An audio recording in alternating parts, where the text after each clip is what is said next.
అండి ఒక్క మున్సిపాలిటీ అయినా మీరు గెలుస్తారేమో మా కాంగ్రెస్ పార్టీ కార్యకర్తలు చూసుకుంటారు. మా కాంగ్రెస్ పార్టీ కార్యకర్తల సత్తా ఏందో ఇవాళ బీజేపీ వాళ్ళకు చూపిస్తారు.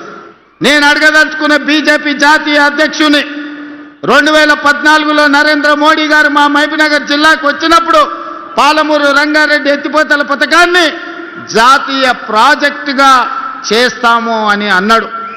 3 సార్లు మోడీ గారు ప్రధానమంత్రి అయ్యాడు. 12 సంవత్సరాలు బీజేపీ అధికారంలో ఉంది. మీకు చేతులు రాలేదా? పాలమూరు రంగారెడ్డి ఎత్తిపోతల పథకాన్ని జాతీయ ప్రాజెక్టుగా ప్రకటించాలన్న ఆలోచన కానీ మీకు దేవుడు ఇవ్వలేదా అని నేను అడుగుతున్నా.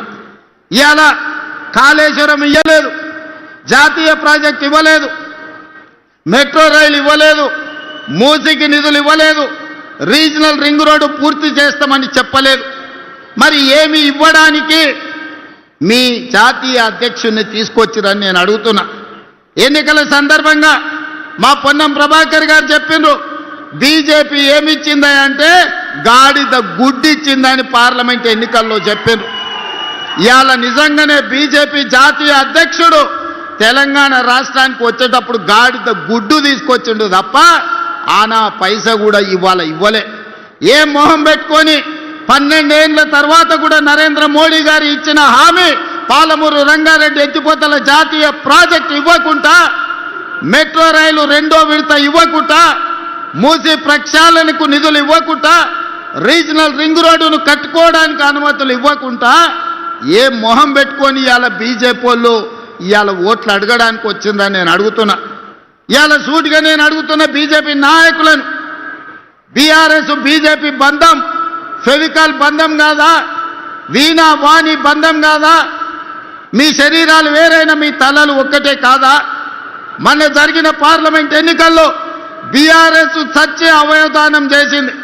ఎక్కడైనా ప్రమాదంలో ఎవరైనా చావు బతుకుల మధ్యలో ఉంటే వాళ్ళు సంతకం పెడతారు, నా మరణానంతరం నా కిడ్నీలు దానం చేస్తున్నా, నా మరణానంతరం నా కళ్ళు దానం చేస్తున్నా అని మనం అవయవదానం చేసేటోళ్ళని చూసినాం.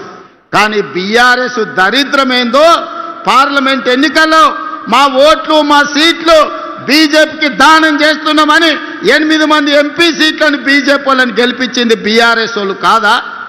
ఒక్క సీటు కూడా గెలవలే. 8 సీట్లలో బీఆర్ఎస్ వాళ్ళ డిపాజిట్లు పోయినాయి. మరి ఇవాళ 8 పార్లమెంట్ సీట్లలో డిపాజిట్ పోయిన బీఆర్ఎస్ వాళ్ళు మేమే గెలుస్తామని రంకెలేస్తారు.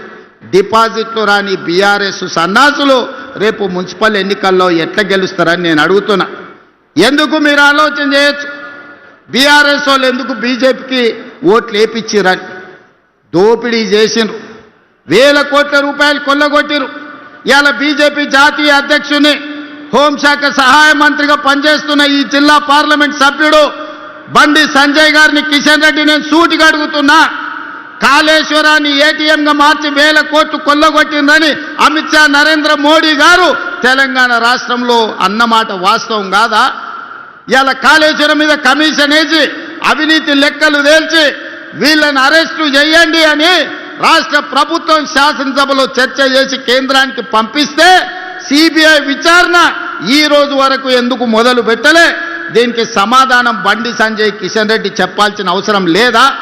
వేల కోట్లు కొల్లగొట్టిన కాళేశ్వరం, 1,00,000 కోట్లు పెట్టి కట్టిన కాళేశ్వరం 3 ఏళ్లలోనే కూలేశ్వరమై కూలిపోతే ఇవాళ సిబిఐ విచారణ కోసం కేంద్ర ప్రభుత్వానికి శాసనసభ సాక్షిగా నిండు సభలో తీర్మానం చేసి సిబిఐ కేసులు పెట్టి కేసీఆర్ను హరీష్ను బొక్కలు తొయ్యండి అని అసెంబ్లీ సాక్షిగా తీర్మానం చేస్తే 6 నెలలైంది, అతి లేదు గతి లేదు, సిబిఐ విచారణ లేదు. మరి దేశ ప్రధానమంత్రి అమిత్ షా గారు